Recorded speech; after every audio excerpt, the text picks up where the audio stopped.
So here we are, we've got like 6 sets of these rudder tubes that are out of Cessna 206s from around the world. These could have been from Lesotho, Mozambique, the fleet here at Nampa headquarters, but all of 206s that have rudder tubes in them are eventually going to have to be inspected.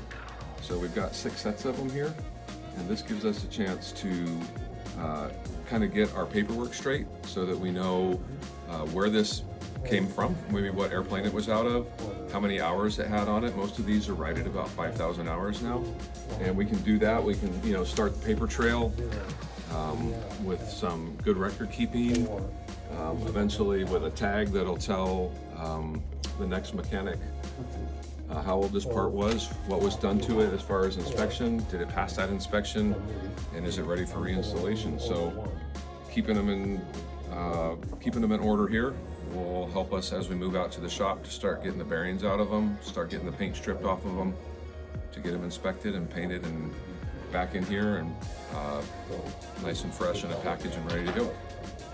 All right, so here we are in a Cessna 206, and this is kind of where this job starts with one of these rudder bars that came out of right down here where the pilot's feet are. There's 2 of these.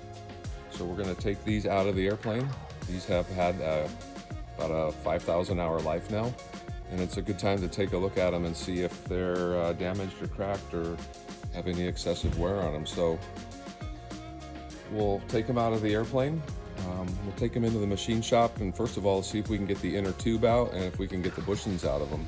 If we can do that, we can strip the paint off. If we can do that, we can clean them up and inspect them with some NDI inspection.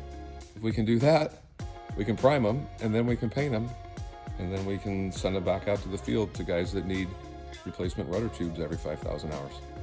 All right, so we've got our rudder bar here and taking it out of the airplane, and we need to get this inner tube out of this outer tube so that we can continue our process of inspection.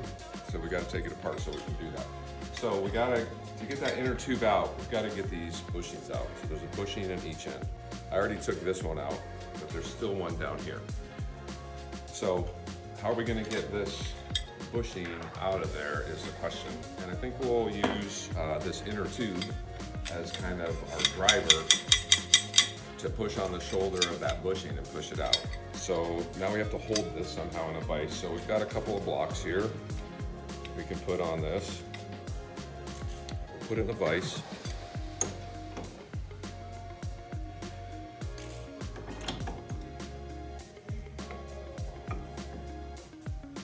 So that's going to hold that for us without smashing it, which is pretty handy. And then we'll use this inner tube, which is part of the rudder pedal assembly. We'll use that to drive that other bushing out. So we'll put a little something in here like this so that we don't damage the end of that bushing. And then use a hammer and see if we can just tap that thing out of there. I'm not sure how easy or hard that's going to be.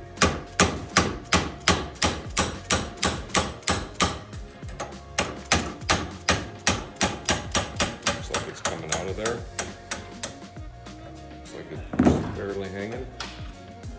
So there we go. So there's the other bushing. So a bushing on each end like this.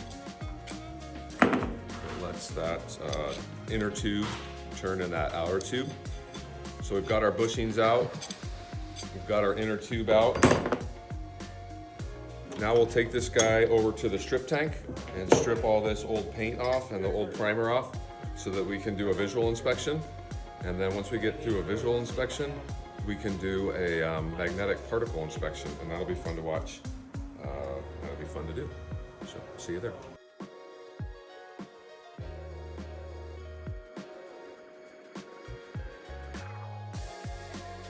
All right, so we've got our rudder bars in the stripper tank. This looks like it's pretty well stripped. Let's get this cleaned up and take it back to the bead blaster. All right, here we go. So we put some tape on here to cover up the bearing surfaces, and let's put this in the bead blaster and see if we can get it looking a little better.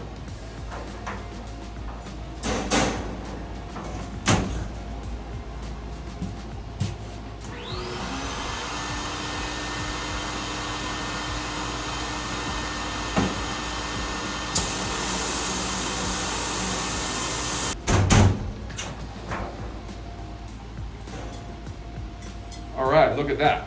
That's nice and clean. Now we'll be able to take this over and NDT inspect it and see if it's got any cracks in it. All right, we're back with a rudder bar project. We've gotten to the point that we've run these through the magnetic particle inspection, and all of them passed, so there was no hidden damage on any of them, especially in the weld areas. And then we cleaned those all up from that. We took them out to the paint booth and we primed them. That's the green that you can see poking through in a few places is the primer. And then we top coated them with polyurethane black. And now we're gonna take these guys and install the torque tube that rotates inside of this tube. All of these torque tubes were red tagged because the holes are just worn out, and that just gives you slop in the system, so we don't want that. So we've got some new parts here. We've got new torque tubes to go inside, and we've got new bushings that those will ride on inside of here. So we're gonna work our way through that. We're gonna push some bushings in from each end. We're gonna slide some new torque tubes in.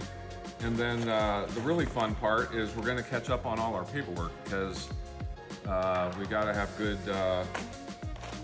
paperwork, so when the guys order these on the field, they know exactly what they're getting and how much time is available on them. So here we go.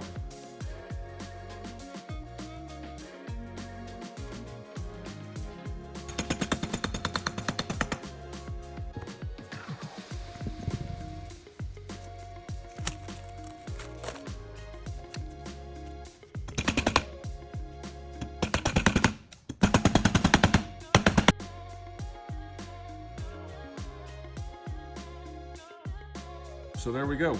We've got our inner torque tube installed in the outer torque tube. We've got a bushing in both ends so that it'll roll nicely, fits in there really nicely. The new torque tube's got new nice small diameter holes that'll match the hardware so the rudder pedals won't wiggle. And what we'll do is we'll package this baby up. We'll finish our paperwork. It'll get a yellow tag that shows all the work that's been done on it. It'll show that it's starting out at some 0 hours, and program will be able to order these and just swap them out in the airplane instead of having to do all this build up and inspection and repair and painting that we do here.